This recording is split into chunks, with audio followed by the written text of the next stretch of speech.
University of Utah in Salt Lake City, welcome to the first and only vice presidential debate of 2020, sponsored by the Nonpartisan Commission on Presidential Debates.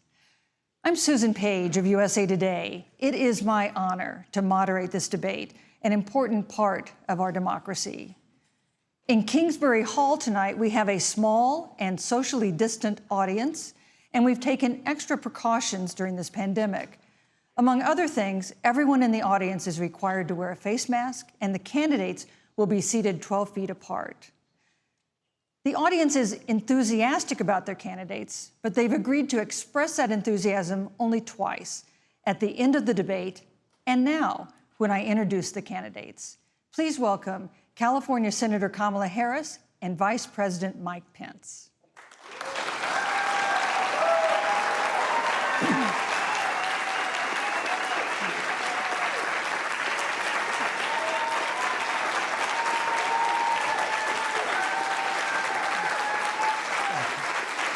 Thank you.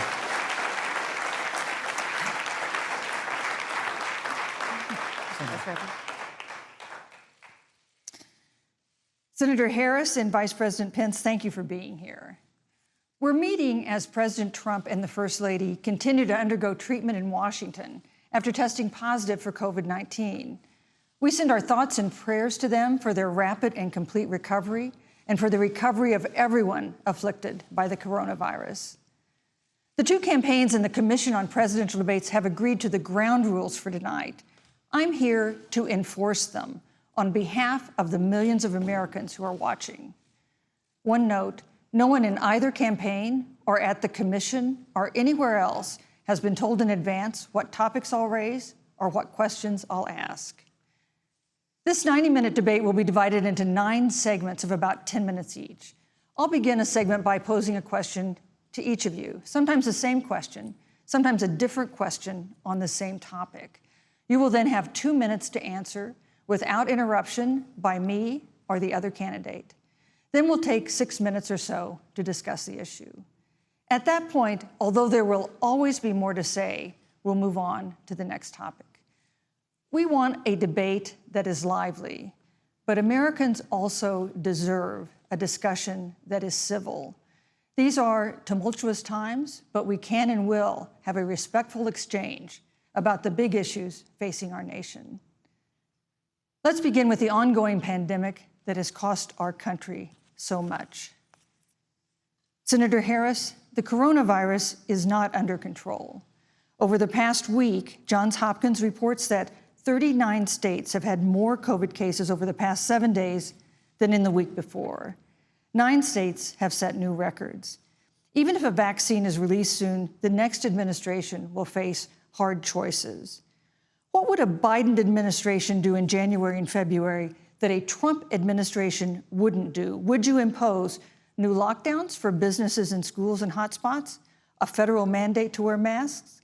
You have 2 minutes to respond without interruption. Thank you, Susan. Well, the American people have witnessed what is the greatest failure of any presidential administration in the history of our country. And here are the facts. 210,000 dead people in our country in just the last several months. Over 7 million people who have contracted this disease. 1 in 5 businesses closed. We're looking at frontline workers who have been treated like sacrificial workers. We are looking at over 30 million people who in the last several months had to file for unemployment. And here's the thing. On January 28th, the Vice President and the President were informed about the nature of this pandemic. They were informed that it's lethal in consequence, that it is airborne, that it will affect young people, and that it would be contracted because it is airborne.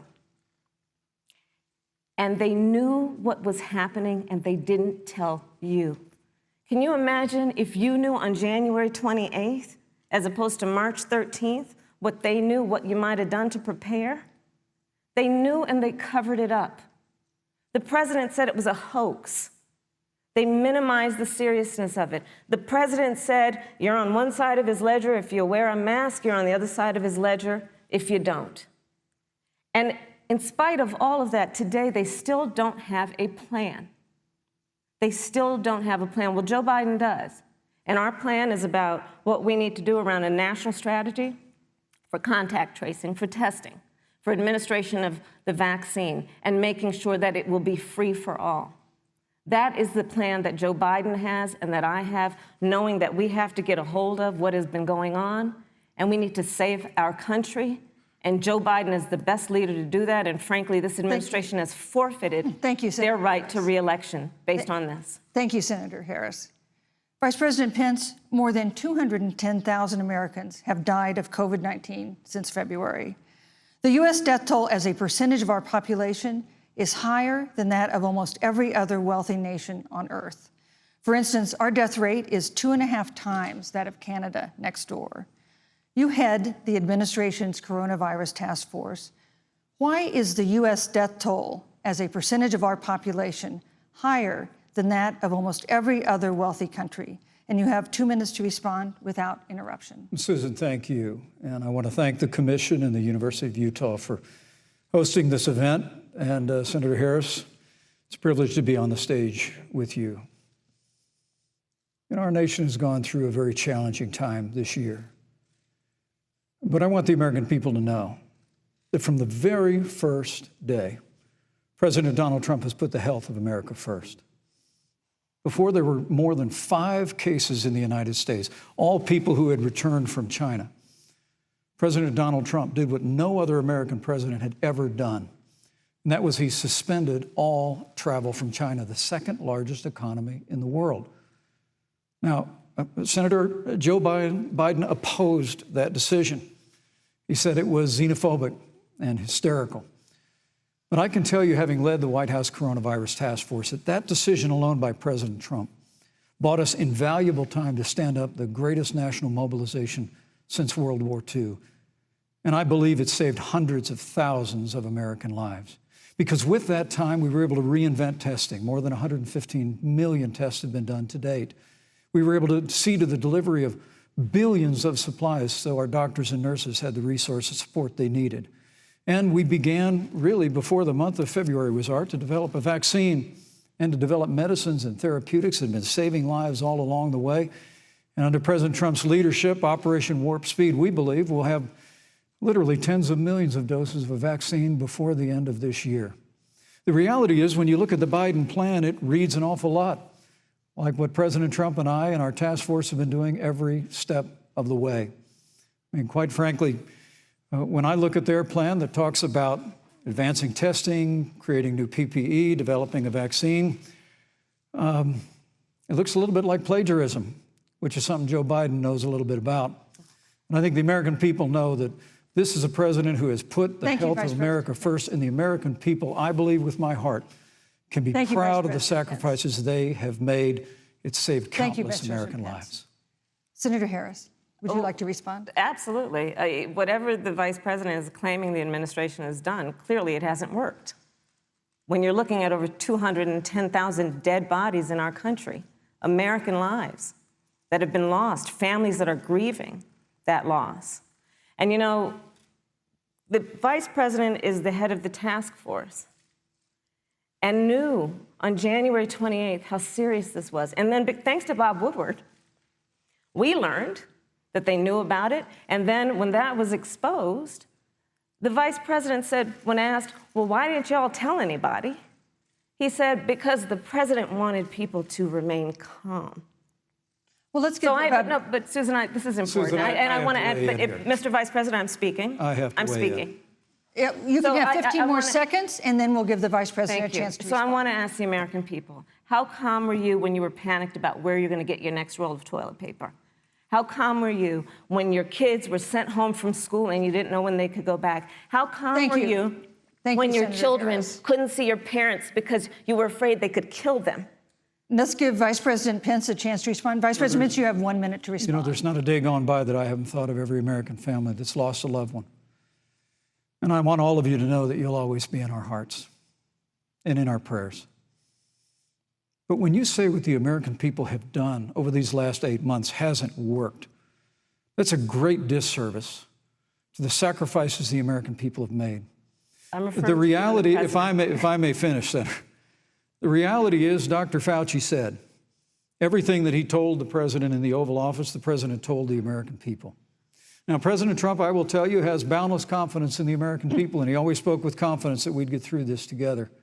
But when you say it hasn't worked, when Dr. Fauci and Dr. Birx and our medical experts came to us in the second week of March, they said if the president didn't take the unprecedented step of shutting down roughly half of the American economy, that we could lose 2.2 million Americans. Now, that's the reality. Thank you. They also Thank you, said Vice to us if we President did Pence. everything right, Susan, we could still lose more than 200,000 Americans. Vice President Now, one Pence. life lost is Thank too you. many, Susan.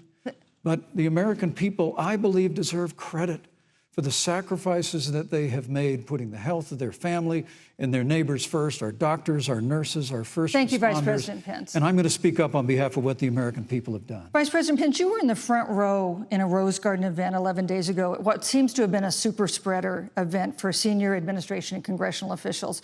No social distancing, few masks, and now a cluster of coronavirus cases among those who were there. How can you expect Americans to follow the administration's safety guidelines to protect themselves from COVID when you at the White House have not been doing so? Well, the American people have demonstrated over the last 8 months that when given the facts, they're willing to put the health of their families and their neighbors and people they don't even know first. And President Trump and I have great confidence in the American people and their ability to take that information and put it into practice. In the height of the epidemic, when we were losing a heartbreaking number of 2,500 Americans a day, we surged resources to New Jersey and New York and New Orleans and Detroit. We told the American people what needed to be done, and the American people made the sacrifices. When the outbreak in the Sun Belt happened this summer, again, Americans stepped forward. But the reality is the work of the President of the United States goes on. A vacancy on the Supreme Court of the United States has come upon us, and the President introduced Judge Amy Coney Yes, Barrett. thank you. Thank you, Vice But President at Pence. that, if I may say, that Rose Garden event, there's been a great deal of speculation about it. My wife Karen and I were there and honored to be there. Many of the people who were at that event, Susan, actually were tested Yes. for coronavirus, and it was an outdoor event, which all of our scientists regularly and routinely advise. The difference here is President Trump and I trust the American people to make choices in the best interest of their health.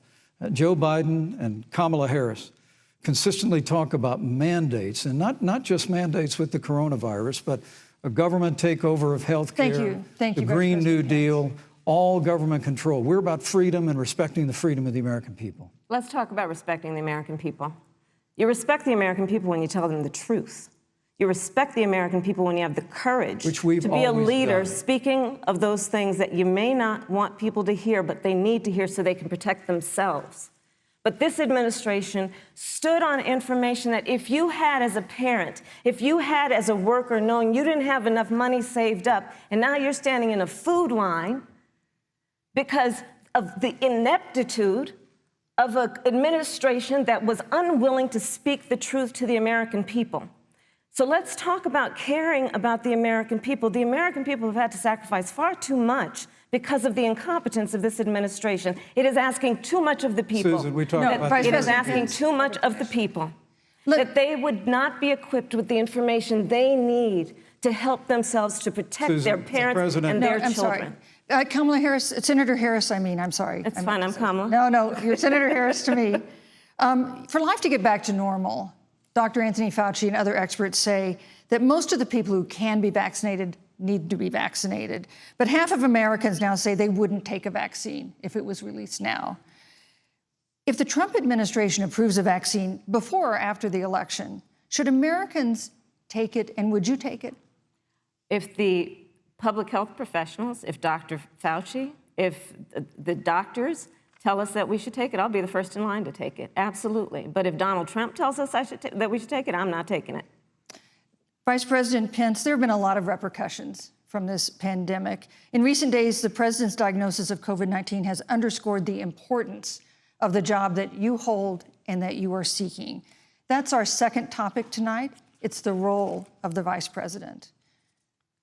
One of you will make history on January 20th. You will be the vice president to the oldest president the United States has ever had. Donald Trump will be 74 years old on Inauguration Day. Joe Biden will be 78 years old. That already has raised concerns among some voters, concerns that have been sharpened by President Trump's hospitalization in recent days. Vice President Pence, have you had a conversation or reached an agreement with President Trump about safeguards or procedures when it comes to the issue of presidential disability? And if not, do you think you should? You have 2 minutes without interruption. Well, Susan, thank you, although I would like to go back. I think we need to move on to the issue of thank you, but I would like to go back because the reality is that we're going to have a vaccine, Senator, in record time, in unheard of time, in less than a year.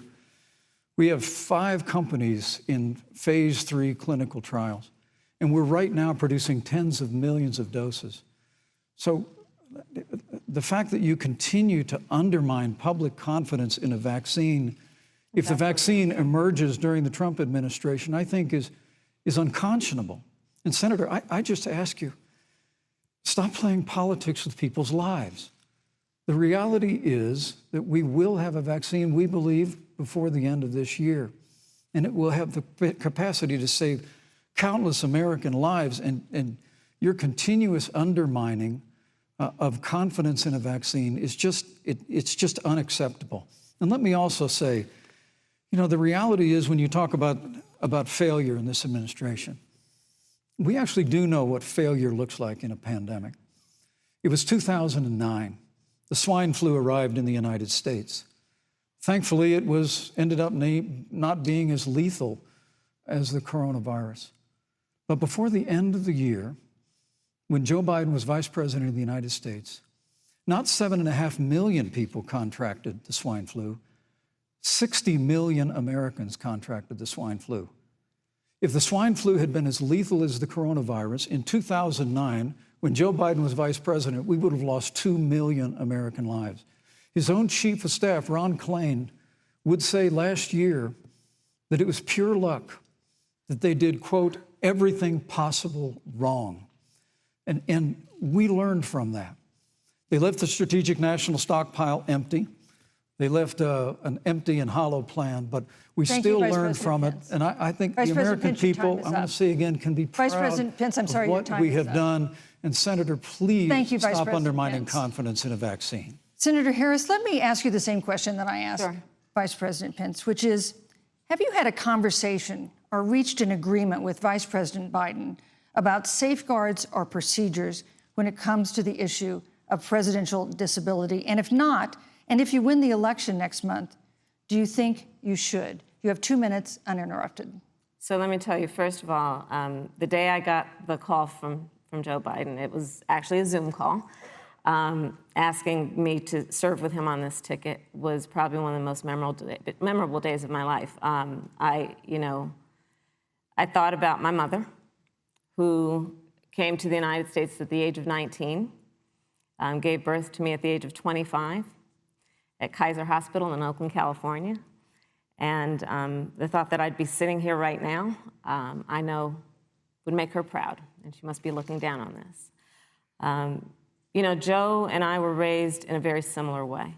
We were raised with values that are about hard work, about the value and the dignity of public service, and about the importance of fighting for the dignity of all people. And I think Joe asked me to serve with him because, I have a career that included being elected the first woman district attorney of San Francisco, where I created models of innovation for law enforcement in terms of reform of the criminal justice system. I was elected the first woman of color and Black woman to be elected Attorney General of the state of California, where I ran the second largest Department of Justice in the United States, second only to the United States Department of Justice.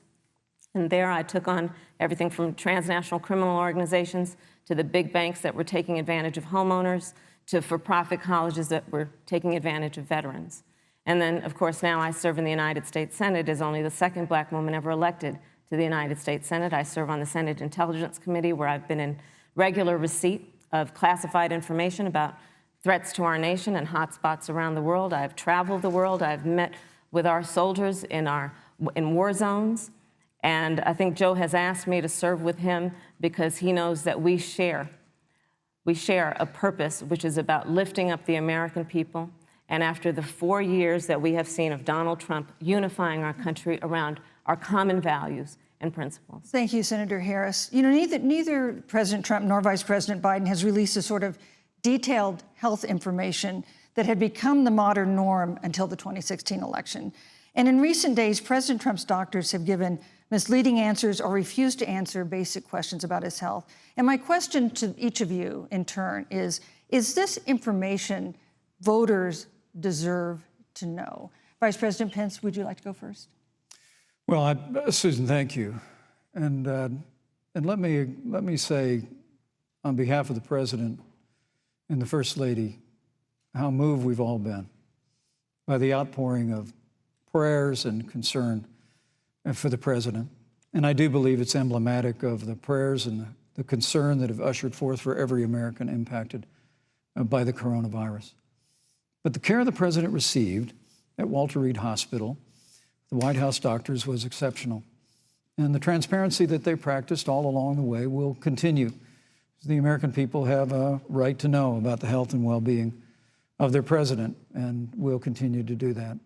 But I'm just extremely grateful and was more than a little moved by the broad and bipartisan support. And Senator, I want to thank you and Joe Biden for your expressions of genuine concern.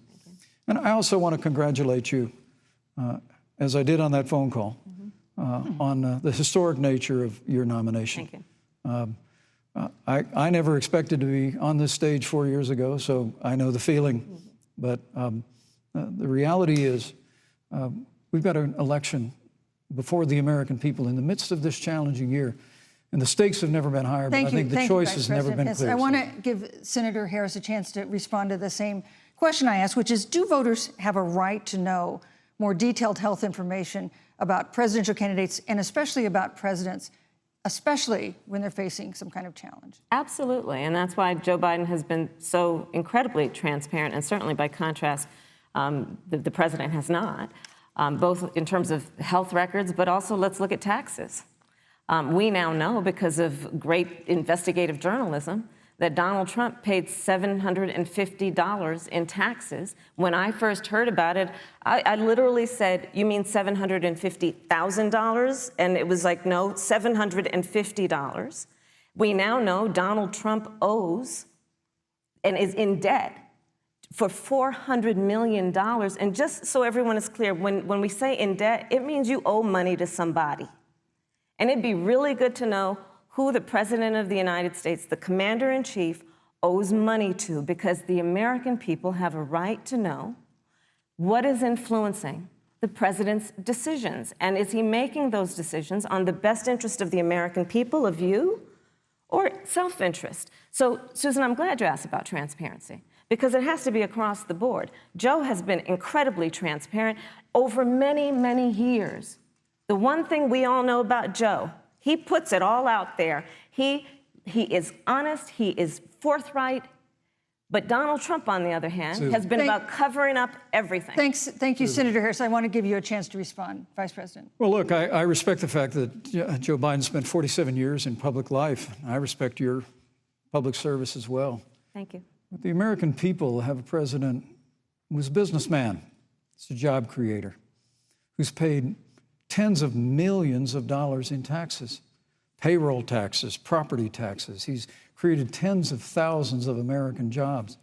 And the president said those public reports are not accurate. And the president's also released literally stacks of financial disclosures the American people can review just as the law allows. But the distinction here is that Joe Biden, 47 years in public service, compared to President Donald Trump, who brought all of that experience 4 years ago. Thank you, Vice and President. Turned this economy around by cutting taxes, rolling back regulation, unleashing American energy, fighting for free and fair trade, and all of that's on the line if Joe Biden and Kamala Harris. You know, that's a good segue into our third topic, which is about the economy. This has been another aspect of life for Americans that's been so affected by this coronavirus. We have a jobs crisis brewing.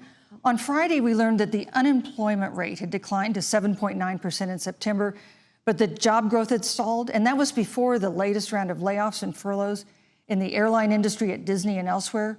Hundreds of thousands of discouraged workers have stopped looking for work. Nearly 11 million jobs that existed at the beginning of the year haven't been replaced. Those hardest hit include Latinos, Blacks, and women. Senator Harris, the Biden-Harris campaign has proposed new programs to boost the economy, and you would pay for that new spending by raising $4 trillion in taxes on wealthy individuals and corporations. Some economists warn that could curb entrepreneurial ventures that fuel growth and create jobs. Would raising taxes put the recovery at risk? And you have 2 minutes to answer uninterrupted. Thank you. On the issue of the economy, I think there couldn't be a more fundamental difference between Donald Trump and Joe Biden. Joe Biden believes you measure the health and the strength of America's economy based on the health and the strength of the American worker and the American family. On the other hand, you have Donald Trump, who measures the strength of the economy based on how rich people are doing, which is why he passed a tax bill benefiting the top 1% and the biggest corporations of America, leading to a $2 trillion deficit that the American people are going to have to pay for. On day one, Joe Biden will repeal that tax bill. He'll get rid of it. And what he'll do with the money is invest it in the American people. And through a plan that is about investing in infrastructure, something that Donald Trump said he would do. I remember hearing about some infrastructure week. I don't think it ever happened. But Joe Biden will do that. He'll invest in infrastructure. It's about upgrading our roads and bridges, but also investing in clean energy and renewable energy. Joe is going to invest that money in what we need to do around innovation. There was a time when our country believed in science and invested in research and development so that we were an innovation leader on the globe. Joe Biden will use that money to invest in education. So, for example, for folks who want to go to a 2-year community college, it will be free. If you come from a family that makes less than $125,000, you'll go to a public university for free. And across the board, we'll make sure that if you have student loan debt, it's cut by $10,000. That's how Joe Biden thinks about the economy, which is it's about investing in the people of our country as opposed to passing a tax bill, which had the benefit of letting American corporations go offshore to do their business. Thank you, You're Senator welcome. Harris. Vice President Pence, your administration has been predicting a rapid and robust recovery, but the latest economic report suggests that's not happening. Should Americans be braced for an economic comeback that is going to take not months, but a year or more? You have 2 minutes to answer uninterrupted. When President Trump and I took office, America had gone through the slowest economic recovery since the Great Depression. Because when Joe Biden was vice president, they tried to tax and spend and regulate and bail our way back to a growing economy.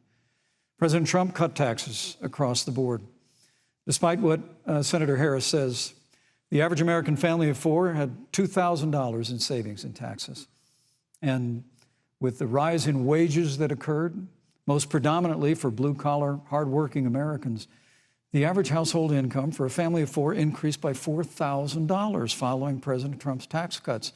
But America, you just heard Senator Harris tell you, on day one, Joe Biden's going to raise your taxes. It's really remarkable to think, Susan. That's not what I said. I mean, right after a time where we're going through a pandemic that lost 22 million jobs at the height, we've already added back 11.6 million jobs because we had a president who cut taxes, rolled back regulation, unleashed American energy, fought for free and fair trade, and secured $4 trillion from the Congress of the United States to give direct payments to families, saved 50 million jobs through the Paycheck Protection Program. We literally have spared no expense to help the American people and the American worker through this. Joe Biden and Kamala Harris want to raise taxes. They want to bury our economy under a $2 trillion Green New Deal, which you were one of the original co-sponsors of in the United States Senate. They want to abolish fossil fuels and ban fracking, which would cost hundreds of thousands of American jobs all across the heartland. And Joe Biden wants to go back to the economic surrender to China, that when we took office, half of our international trade deficit was with China alone. And Joe Biden wants to repeal all of the tariffs that President Trump put into effect to fight for American jobs and American workers. Joe Biden says democracy's on the ballot. Make no mistake about it, Susan. The American economy, the American comeback is on the ballot with 4 more years of growth and opportunity, 4 more years of President Donald Trump. 2021 is going to be the biggest economic year in the history of this country. Thank you, Vice President Pence. Senator Harris. Well, I mean, I thought we saw enough of it in last week's debate, but I think this is supposed to be a debate based on fact and truth. And the truth and the fact is Joe Biden has been very clear. He will not raise taxes on anybody who makes less than $400,000 a year. He said he's going to repeal the Trump tax cuts. Mr. Vice President, I'm speaking. Well, wait. I'm speaking. It'd be important if you said the truth. Joe Biden said twice in the debate last week that he's going to repeal the Trump tax cuts.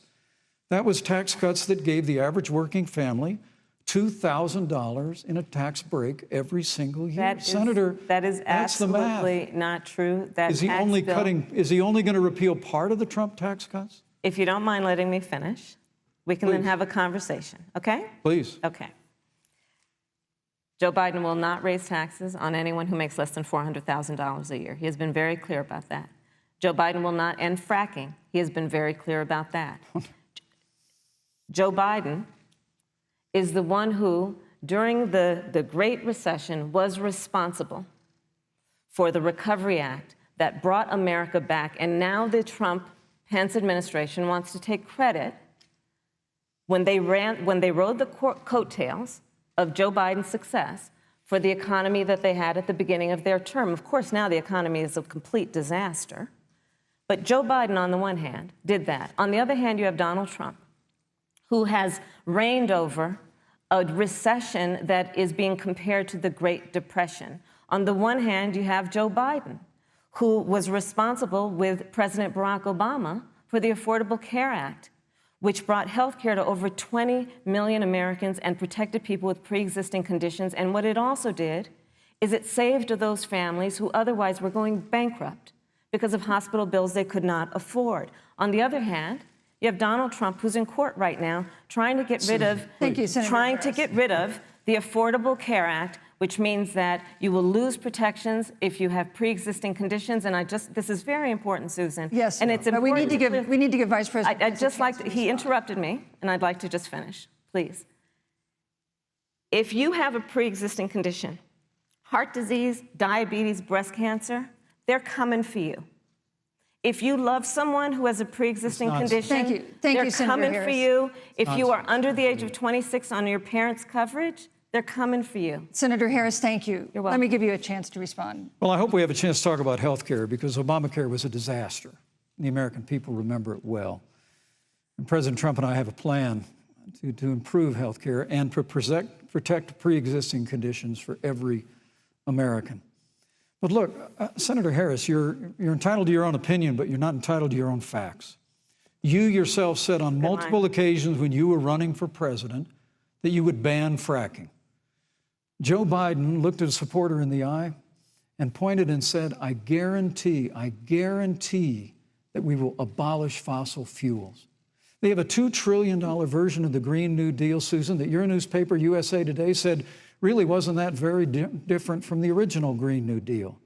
More taxes, more regulation, banning fracking, abolishing fossil fuel, crushing American energy, and economic surrender to China is a prescription for economic decline. President Trump and I will keep America growing. The V-shaped recovery that's underway right now will continue with 4 more years of President Donald Trump in the White House. Thank you very, very much, Vice President Pence. Once again, you've provided the perfect segue to a new topic, which is climate change.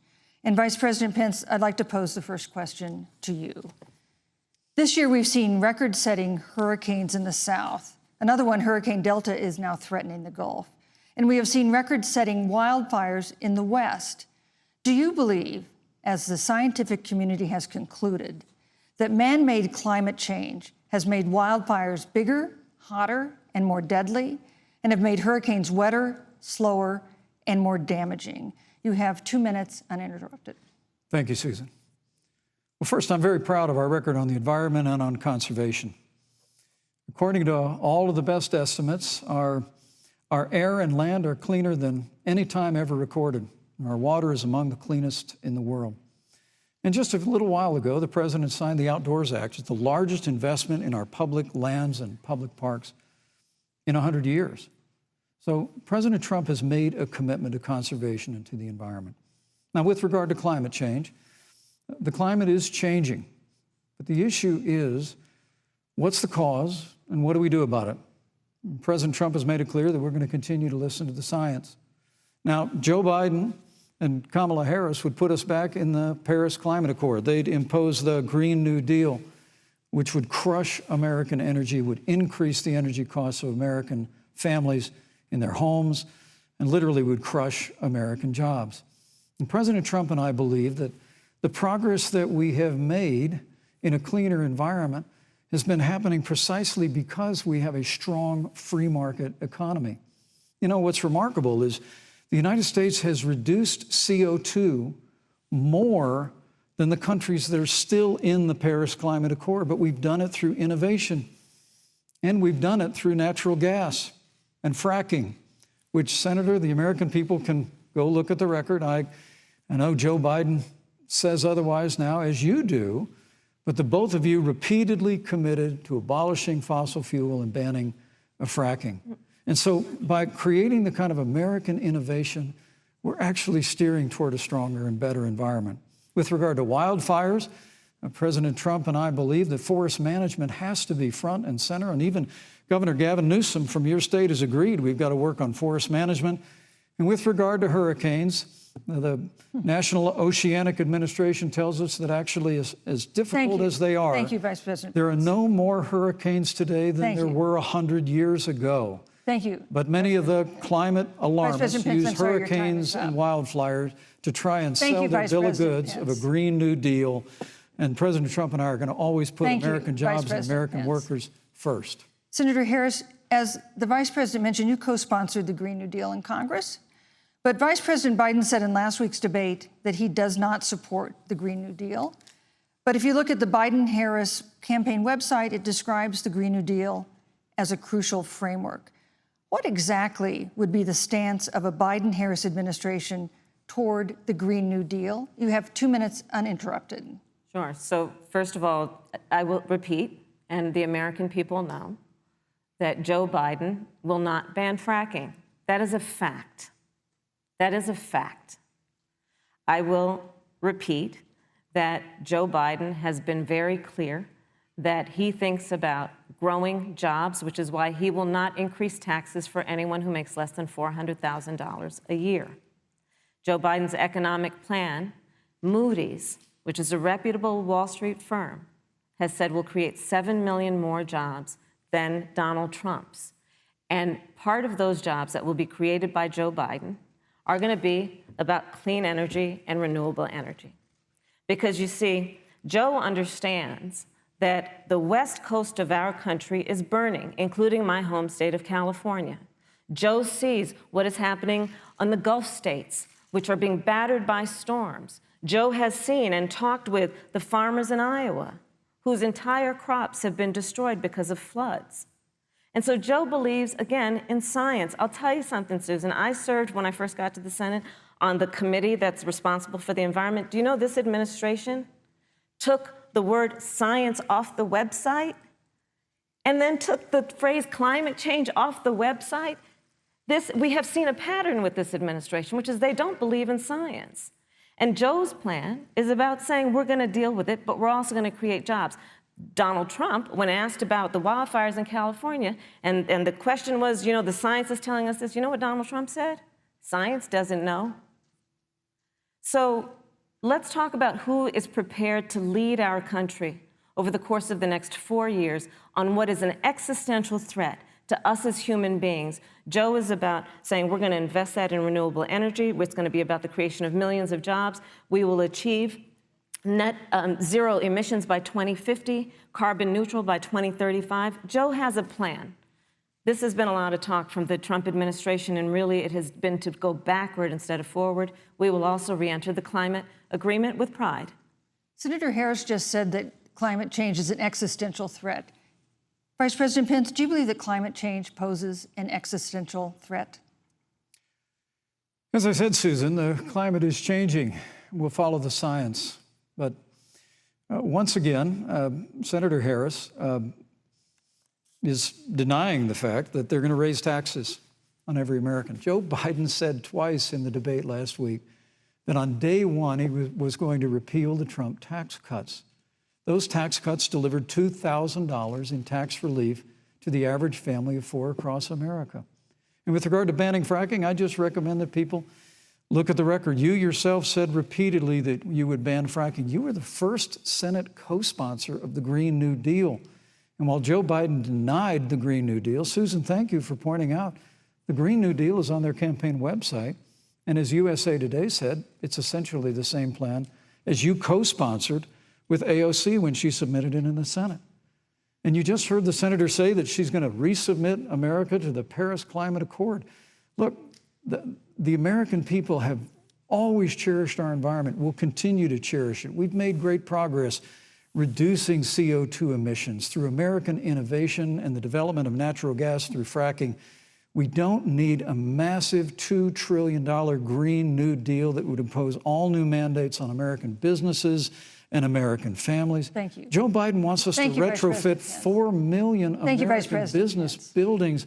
It makes no sense. It will cost jobs. President Trump is going to put America first. He's going to put jobs first, and we're going to take care of our environment and follow the science. Thank you, Vice President. On the issue of jobs, Senator Harris, let's talk about that. The Vice President earlier referred to, as part of what he thinks is an accomplishment, the President's trade war with China. You lost that trade war. You lost it. What ended up happening is because of a so-called trade war with China, America lost 300,000 manufacturing jobs. Farmers have experienced bankruptcy because of it. We are in a manufacturing recession because of it.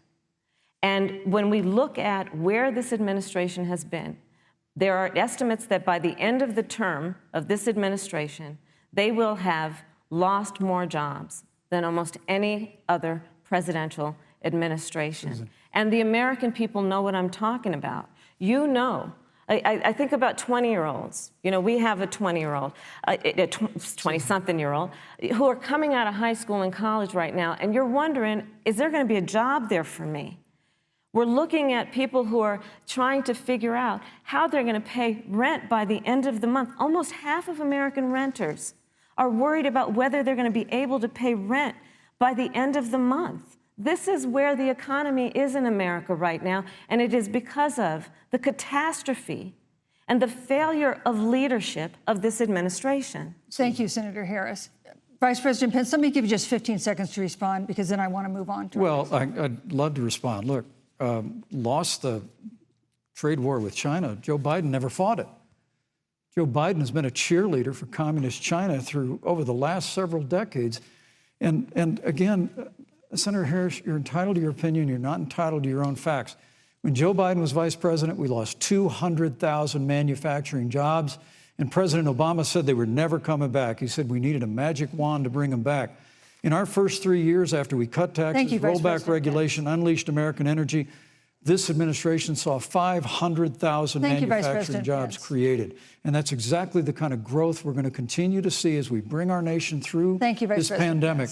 But a Green New Deal, your massive new mandates, your Paris Climate Accord, it's going to kill jobs this time, just like it killed jobs. I just need to respond very briefly, 15 please. seconds, and Thank then you. we'll move Thank on. you. Joe Biden is responsible for saving America's auto industry, and you voted against it. So let's set the record straight. Thank you. I'd like to talk about China. We have, as our next topic, we have no more complicated or consequential foreign relationship than the one with China. It is a huge market for American agricultural goods. It's a potential partner in dealing with climate change in North Korea. And in a video tonight, President Trump again blamed it for the coronavirus, saying China will pay. Vice President Pence, how would you describe our fundamental relationship with China? Competitors, adversaries, enemies? You have 2 minutes. Thank you, Susan. Well, before I leave that, let me speak to voting records if I can. You know, everybody knows that NAFTA cost literally thousands of American factories to close. We saw automotive jobs go south of the border. President Trump fought to renegotiate NAFTA. And the United States-Mexico-Canada agreement is now the law of the land. American people deserve to know Senator Kamala Harris was one of only 10 members of the Senate to vote against the USMCA. It was a huge win for American auto workers. It was a huge win for American farmers, especially dairy in the upper Midwest. But Senator, you said it didn't go far enough on climate change, that you put your radical environmental agenda ahead of American auto workers and ahead of American jobs. The American people deserve to know that. It's probably why Newsweek magazine said that Kamala Harris was the most liberal member of the United States Senate in 2019, more liberal than Bernie Sanders, more liberal than any of the others in the United States Senate. So now with regard to China, look, Susan, first and foremost, China is to blame for the coronavirus. And President Trump is not happy about it. He's made that very clear, made it clear again today. China and the World Health Organization did not play straight with the American people. They did not let our personnel into China to get information on the coronavirus until the middle of February. Fortunately, President Trump, in dealing with China from the outset of this administration, standing up to China that had been taking advantage of America for decades in the wake of Joe Biden's cheerleading for China, President Trump made that decision before the end of January to suspend all travel from China. And again, the American people deserve to know Joe Biden opposed President Trump's decision to suspend all travel from China. He said it was hysterical. He said it was xenophobic. Vice President Pence. But President Trump has stood up to China. We're going to continue to stand strong. Thank you, Vice President Pence. We want to improve the relationship, but we're going to level the playing field, and we're going to hold China accountable for what they did to America with the coronavirus. Thank you. Senator Harris, let me ask you the same question that I asked the Vice President. How would you describe our fundamental relationship with China? Are we competitors, adversaries, enemies? You'll have 2 minutes uninterrupted. Susan, the Trump administration's perspective and approach to China has resulted in the loss of American lives, American jobs, and America's standing. There's a weird obsession that President Trump has had with getting rid of whatever accomplishment was achieved by President Obama and Vice President Biden.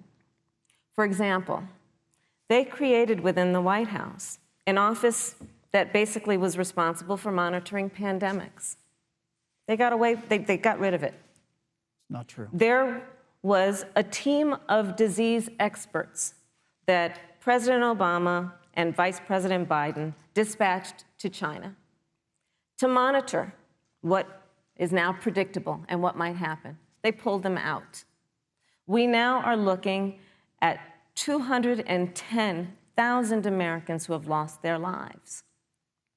Let's look at the job situation. We mentioned before the trade deal, the trade war, they wanted to call it, with China. It resulted in the loss of over 300 manufacturing jobs and a manufacturing recession, and the American consumer paying thousands of dollars more for goods because of that failed war that they called it. Then let's talk about standing. Pew, a reputable research firm, has done an analysis that shows that leaders of all of our formerly allied countries have now decided that they hold in greater esteem and respect Xi Jinping, the head of the Chinese Communist Party, than they do Donald Trump, the President of the United States, the Commander-in-Chief of the United States. This is where we are today because of a failure of leadership by this administration. Senator Harris, we've seen changes in the role of the United States in terms of global leadership over the past 4 years. And of course, times do change.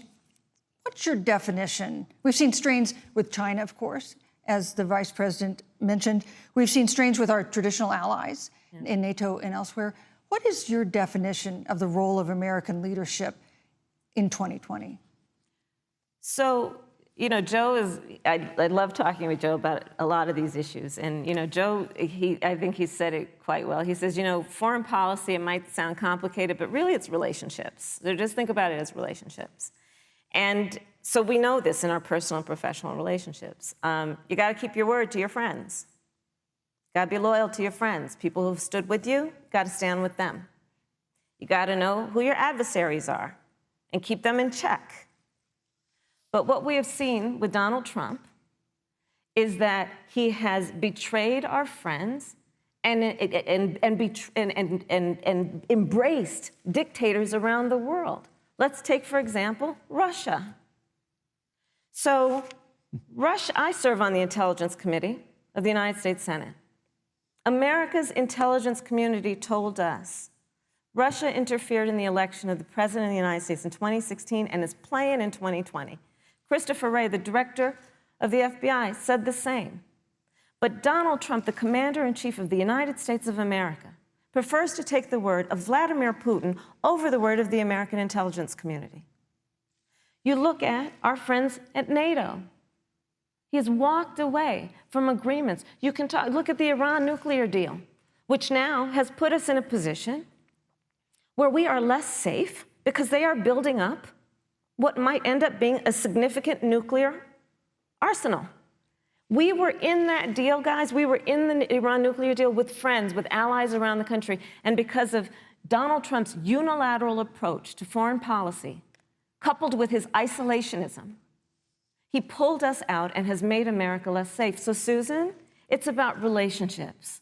And the thing that has always been part of the strength of our nation, in addition to our great military, has been that we keep our word. But Donald Trump doesn't understand that because he doesn't understand what it means to be honest. Thank you, Senator Harris.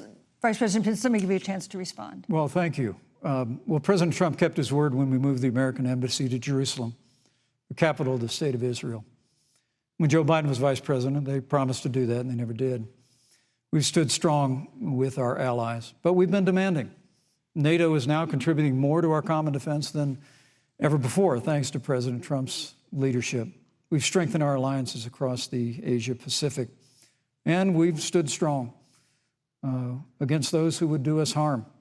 You know, when President Trump came into office, ISIS had captured an area of the Middle East the size of Pennsylvania. But President Trump unleashed the American military, and our armed forces destroyed the ISIS caliphate and took down their leader, al-Baghdadi, without one American casualty. Al-Baghdadi was responsible for the death of thousands. But notably, America's hearts today are with the family of Kayla Mueller, her parents of which are here with us tonight in Salt Lake City.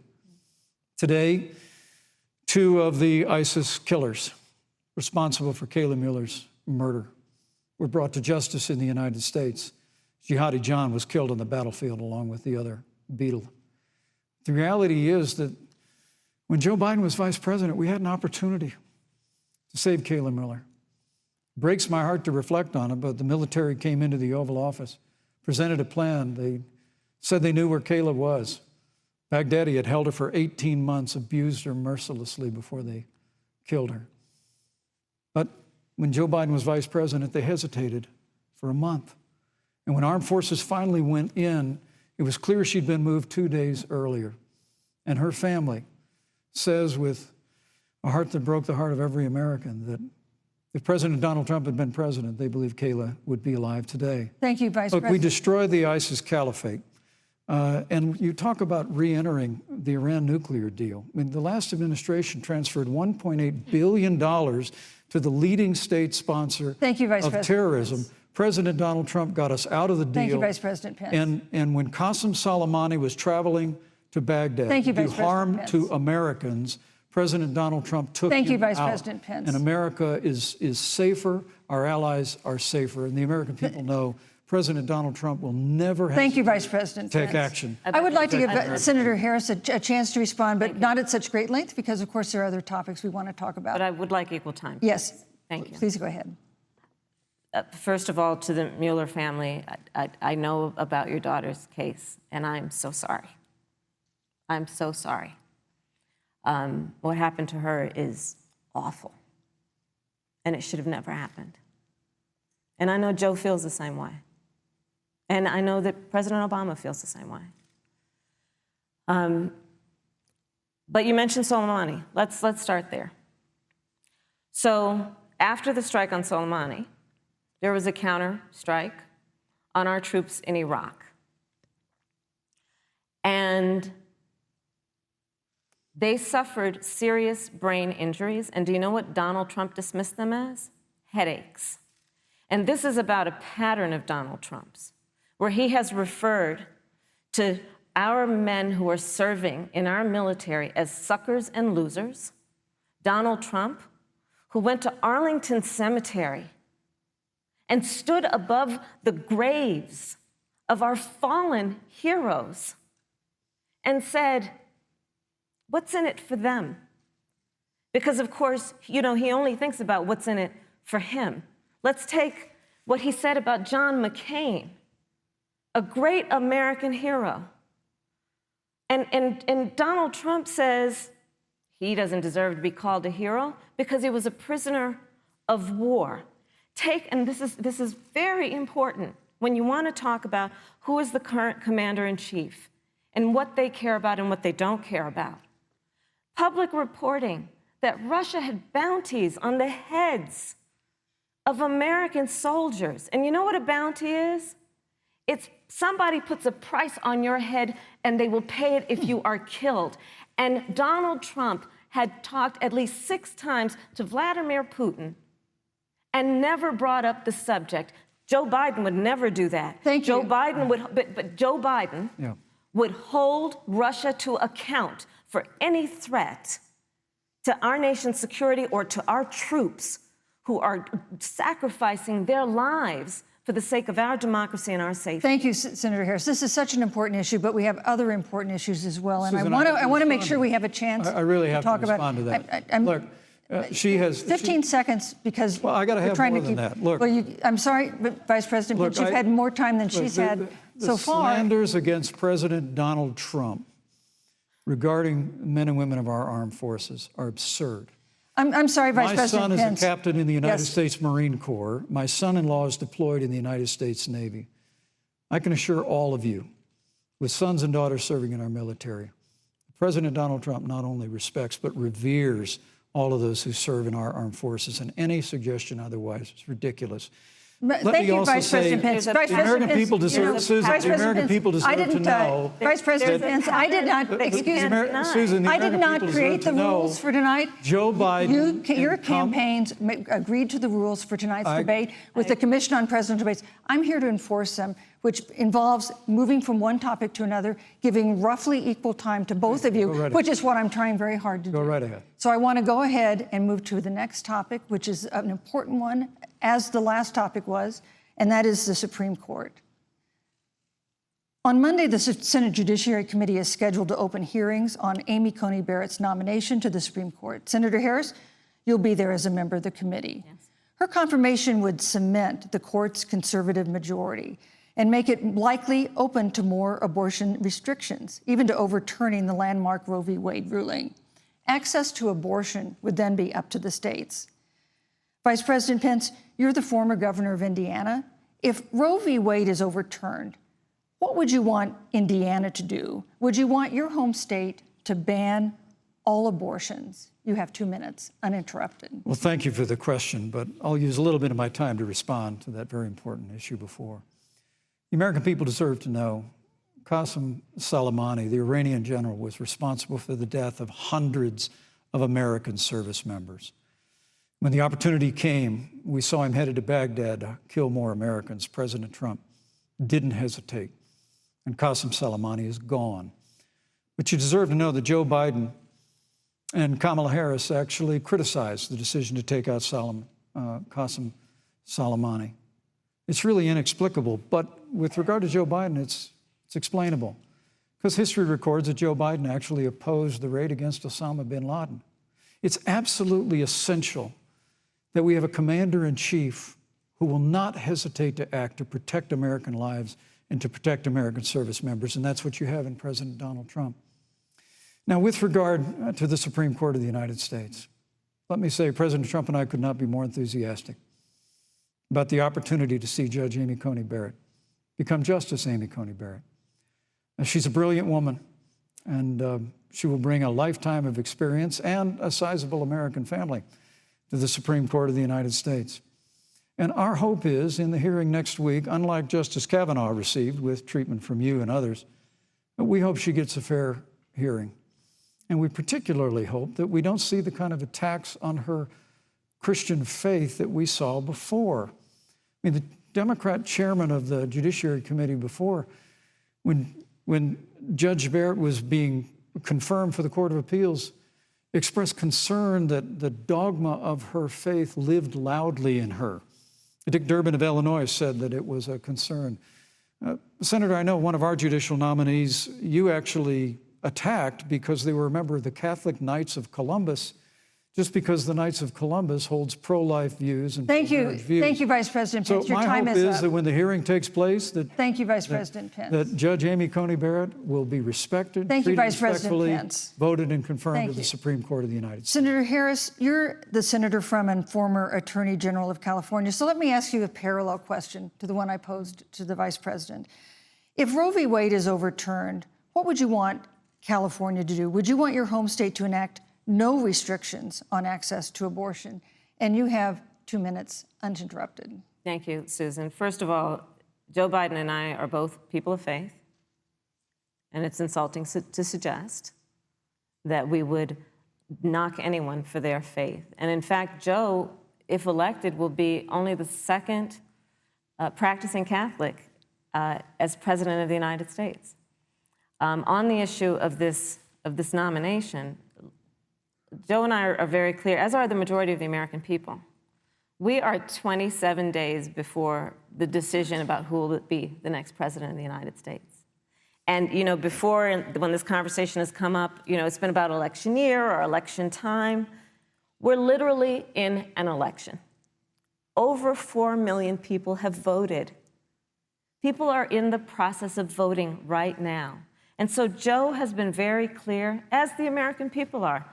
Let the American people fill that seat in the White House, and then we'll fill that seat on the United States Supreme Court. And to your point, Susan, the issues before us couldn't be more serious. There's the issue of choice, and I will always fight for a woman's right to make a decision about her own body. It should be her decision and not that of Donald Trump and the Vice President, Michael Pence. But let's also look at what else is before the court. It's the Affordable Care Act. Like, literally in the midst of a public health pandemic, when over 210,000 people have died and 7 million people probably have what will be in the future considered a pre-existing condition because you contracted the virus. Donald Trump is in court right now trying to get rid of the Affordable Care Act. And I said it before, and it bears repeating. This means that there will be no more protections if they win for people with pre-existing conditions. Yeah. This means that over 20 million people will lose your coverage. It means that if you're under the age of 26, you can't stay on your parents' coverage anymore. And here's the thing. The contrast couldn't be more clear. They're trying to get rid of the Affordable Care Act. Joe Biden is saying, let's expand coverage. Let's give you a choice of a public option or private coverage.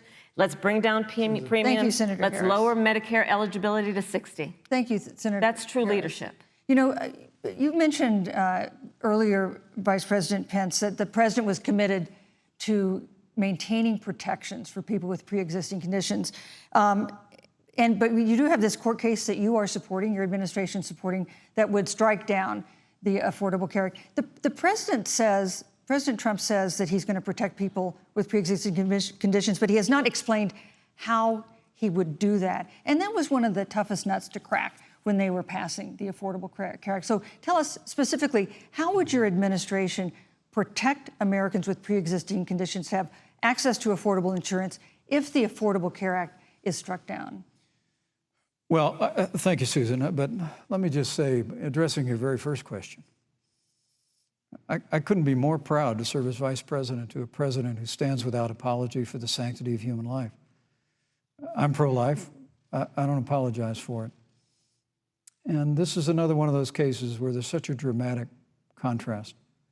Joe Biden and Kamala Harris support taxpayer funding of abortion all the way up to the moment of birth, late-term abortion. They want to increase funding to Planned Parenthood of America.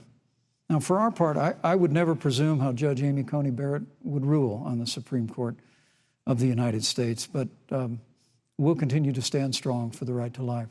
When you speak about the Supreme Court, though, I think the American people really deserve an answer, Senator Harris. Are you and Joe Biden going to pack the court if Judge Amy Coney Barrett is confirmed? I mean, there have been 29 vacancies on the Supreme Court during presidential election years, from George Washington to Barack Obama. Presidents have nominated in all 29 cases. But your party is actually openly advocating adding seats to the Supreme Court, which has had 9 seats for 150 years, if you don't get your way. This is a classic case of if you can't win by the rules, you're going to change the rules. Now, you've refused to answer the question. Joe Biden has refused to answer the question. So I think the American people would really like to know, if Judge Amy Coney Barrett is confirmed at the Supreme Court of the United States, are you and Joe Biden, if somehow you win this election, going to pack the Supreme Court to get your way? I'm so glad we went through a little history lesson. Let's do that a little more. In 1864... Well, I'd like you to answer the question. No, Mr. Yes, Vice President, I'm please, speaking. for a I'm chance. speaking. Okay. In 1864, one of the, I think, political heroes, certainly of the president, I assume of you also, Mr. Vice President, is Abraham Lincoln. Mm-hmm. Abraham Lincoln was up for re-election, and it was 27 days before the election, and a seat became open on the United States Supreme Court. Abraham Lincoln's party was in charge not only of the White House, but the Senate. But Honest Abe said it's not the right thing to do. The American people deserve to make the decision about who will be the next president of the United States, and then that person can select who will serve for a lifetime on the highest court of our land. And so Joe and I are very clear. The American people are voting right now, and it should be their decision about who will serve on this most important body for a lifetime. Thank you, And Senator the Harris. people, Susan, are voting right now. They'd like to know if you and Joe Biden are going to pack the Supreme Court if you don't get your way in this nomination. Let's talk about packing. You once Come again on. gave a non-answer. Joe Biden gave a non-answer. Trying to answer you the now. American people deserve a straight answer. And if you haven't figured it out yet, the straight answer is they are going to pack the Supreme Court if they somehow win this election. Men and Mr. women, Vice President, I got to tell you, think people across this country, if you cherish our Supreme Court, if you cherish the separation of powers, you need to reject the Biden-Harris ticket. Come November the 3rd, re-elect President Donald Trump, and we'll stand by that separation of powers in a 9-seat Supreme Court. Yeah, let's talk about packing the court then. Let's talk about the Please. fact. Yeah, I'm about to. So the Trump-Pence administration has been, because I sit on the Senate Judiciary Committee, Susan, as you mentioned, and I've witnessed the appointments for lifetime appointments to the federal courts, district courts, courts of appeal. People who are purely ideological, people who have been reviewed by legal professional organizations and found to have been not competent, are substandard. And do you know that of the 50 people who President Trump appointed to the Court of Appeals for lifetime appointments, not one is black? This is what they've been doing. You want to talk about packing a court? Let's have that discussion. All right, thank you, Senator. Let's go on and talk about the issue of racial justice. I just want the record to reflect she never answered the question. So I think the American people, Thank maybe you. the next debate, Joe Biden will answer the question. Thank you, But I think thank the you. American people know the answer. Thank you, Vice President. In March, Breonna Taylor, a 26-year-old emergency room technician in Louisville, was shot and killed after police officers executing a search warrant in a narcotics investigation broke into her apartment. The police said they identified themselves. Taylor's boyfriend said he didn't hear them do that. He used a gun registered to him to fire a shot, which wounded an officer. The officers then fired more than 20 rounds into the apartment. They say they were acting in self-defense. None of them have been indicted in connection with her death. Senator Harris, in the case of Breonna Taylor, was justice done? You have 2 minutes. I don't believe so. And I've talked with Breonna's mother, Tamika Palmer. and her family.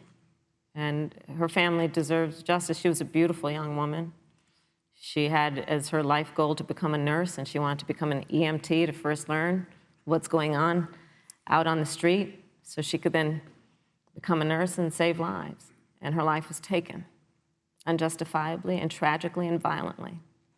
And it brings me to, the 8 minutes and 46 seconds that America witnessed, during which an American man was tortured and killed under the knee of an armed, uniformed police officer.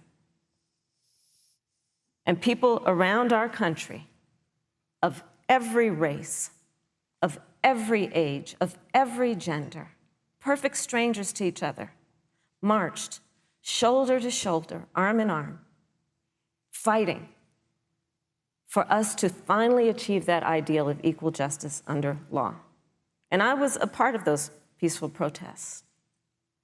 And I believe strongly that, first of all, we are never going to condone violence, but we always must fight for the values that we hold dear, including the fight to achieve our ideals.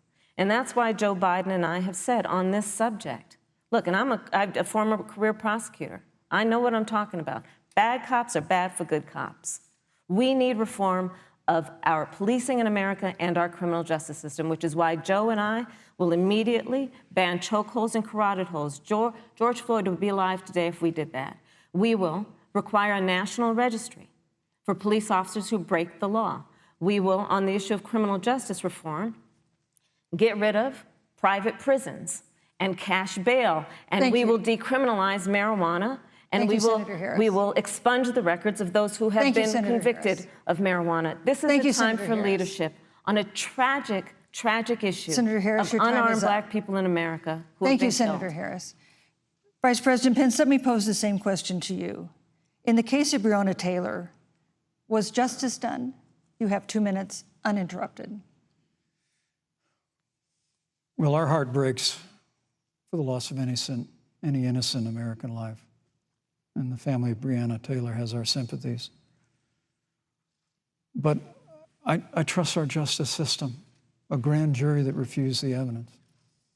And it really is remarkable that as a former prosecutor, you would assume that an impaneled grand jury looking at all the evidence got it wrong. But you're entitled to your opinion, Senator.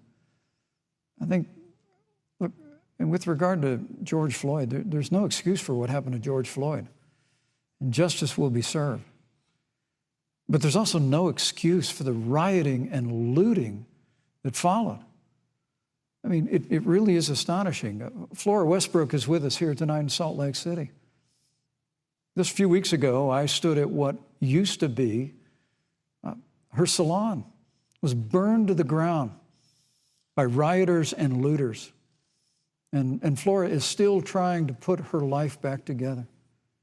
And I must tell you, this presumption that you hear consistently from Joe Biden and Kamala Harris, that America is systemically racist, and that, as Joe Biden said, that he believes that law enforcement has an implicit bias against minorities, is a great insult to the men and women who serve in law enforcement. And I want everyone to know who puts on the uniform of law enforcement every day that President Trump and I stand with you. And it is remarkable that when Senator Tim Scott tried to pass a police reform bill, brought together a group of Republicans and Democrats, Senator Harris, you got up and walked out of the room. And then you filibustered Senator Tim Scott's bill on the Senate floor that would have provided new accountability, new resources. Look, we don't have to choose between supporting law enforcement, improving public safety, and supporting our African-American neighbors and all of our minorities. Under President Trump's leadership, we'll always stand with law enforcement, and we'll do what we've done from day one, and that is improve the lives of African-Americans. Thank you, Vice President Record unemployment, record investments in education, and we'll fight for school choice for all of our members. Thank you, Vice President. I'd like to respond. Senator Harris. I will not sit here and be lectured by the Vice President on what it means to enforce the laws of our country. I am the only one on this stage who was personally prosecuted, everything from child sexual assault to homicide.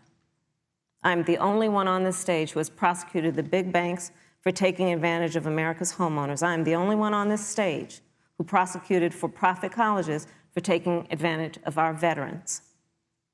And the reality of this is that we are talking about an election in 27 days, where last week, the President of the United States took a debate stage in front of 70 million Americans and refused to condemn white supremacists. Not true. And Not true. it wasn't like he didn't have a chance. He didn't do it, and then he doubled down. And then he said, when pressed, stand back, stand by. And this is a part of a pattern of Donald Trump's. He called Mexicans rapists and criminals. He instituted as his first act a Muslim ban. On the issue of Charlottesville, where people were peacefully protesting the need for racial justice, where a young woman was killed. And on the other side, there were neo-Nazis carrying tiki torches, shouting racial epithets, anti-Semitic slurs.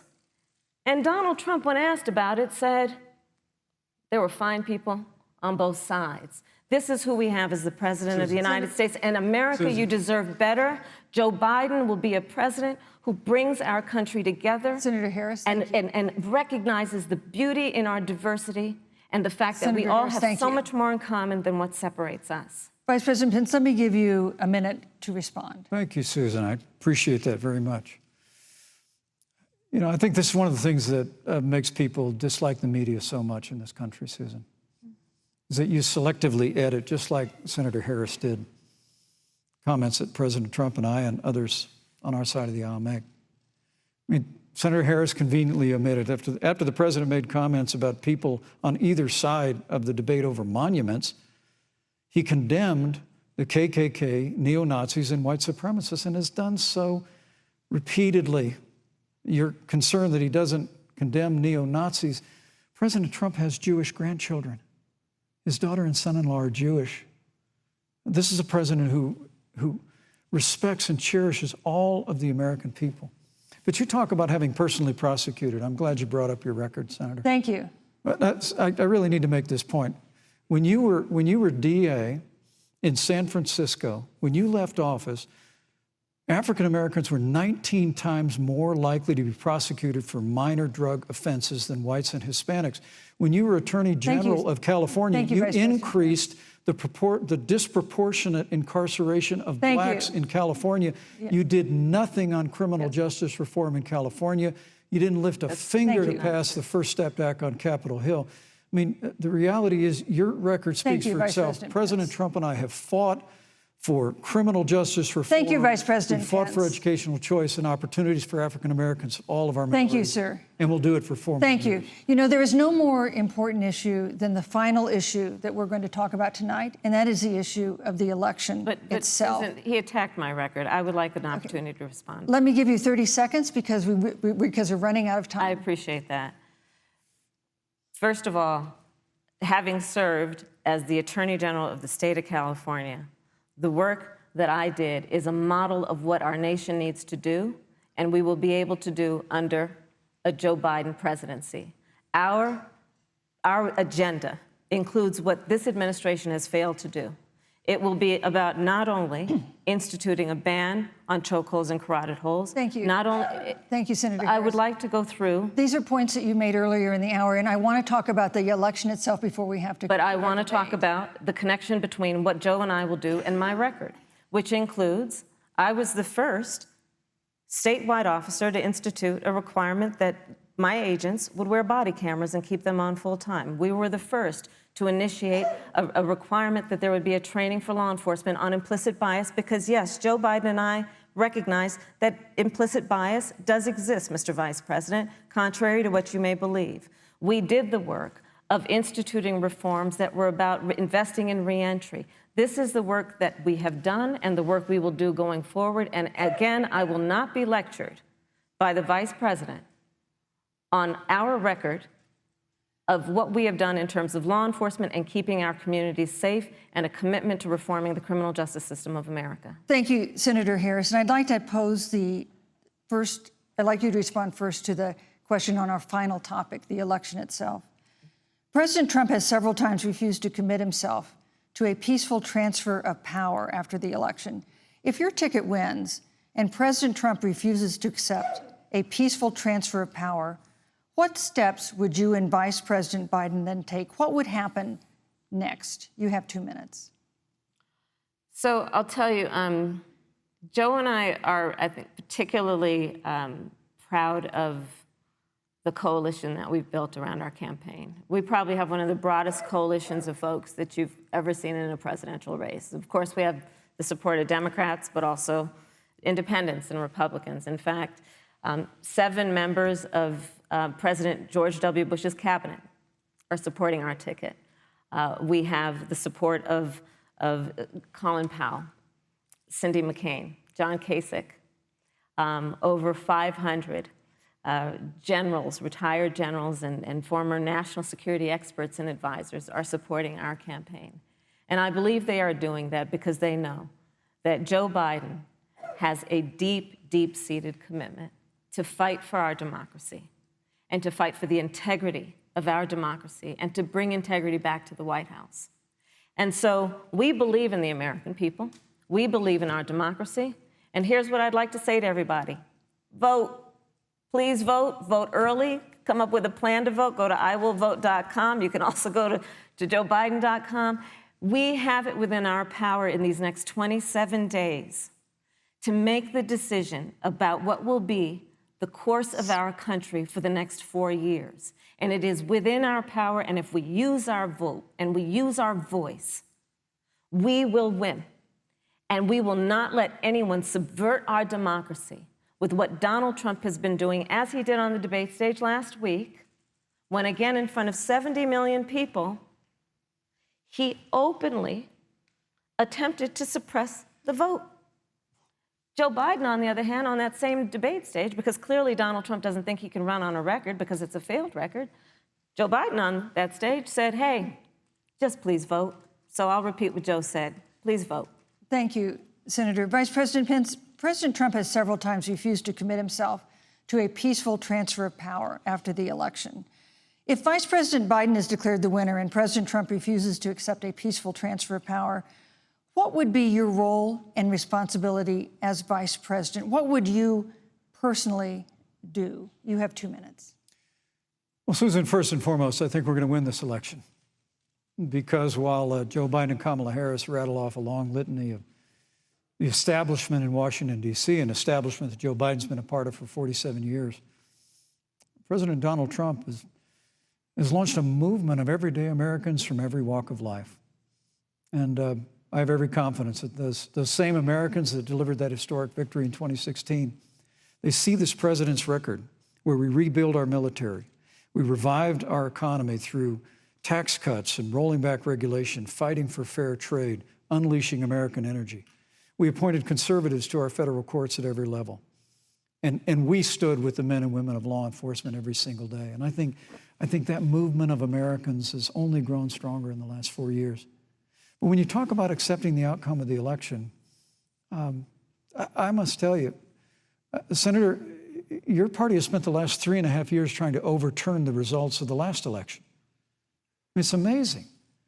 When Joe Biden was vice president of the United States, the FBI actually spied on President Trump and my campaign.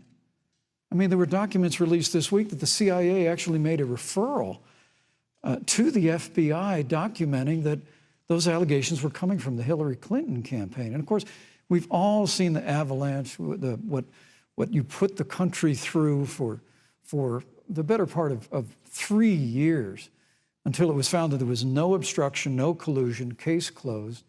And then Senator Harris, you and your colleagues in the Congress tried to impeach the President of the United States over a phone call. And now Hillary Clinton has actually said to Joe Biden that in her words, under no circumstances should he concede the election. So let me just say, I think we're going to win this election. President Trump and I are fighting every day in courthouses to prevent Joe Biden and Kamala Harris from changing the rules and creating this universal mail-in voting that'll create a massive opportunity for voter fraud.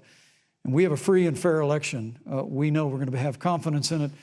And I believe in all my heart that President Donald Trump's going to be reelected for 4 more years. You know, I've written all the questions that I've asked tonight, but for the final question of the debate, I'd like to read a question that someone else wrote. The Utah Debate Commission asked students in the state to write essays about what they would like to ask you. And I want to close tonight's debate with the question posed by Brecklin Brown. She's an 8th grader at Springville Junior High in Springville, Utah. And here's what she wrote, quote, "When I watch the news, all I see is arguing between Democrats and Republicans. When I watch the news, all I see is citizen fighting against citizen. When I watch the news, all I see are 2 candidates from opposing parties trying to tear each other down. If our leaders can't get along, how are the citizens supposed to get along?" And then she added, "Your examples could make all the difference to bring us together," end quote. So to each of you in turn, I'd like you to take 1 minute and respond to Brecklin. Vice President Pence, you have 1 minute. Brecklin, it's a wonderful question. And let me just commend you for taking an interest in public life. I started following the news when I was very young. And in America, we believe in a free and open exchange of debate. And we celebrate that. And it's how we've created literally the freest and most prosperous nation in the history of the world. But I would tell you that don't assume that what you're seeing on your local news networks is synonymous with the American people.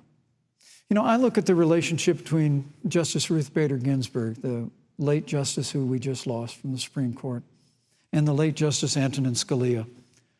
They were on polar opposites on the Supreme Court of the United States, one very liberal, one very conservative. But what's been learned since her passing was the 2 of them and their families were the very closest of friends. I mean, here in America, we can disagree. We can debate vigorously, as Senator Harris and I have on this stage tonight.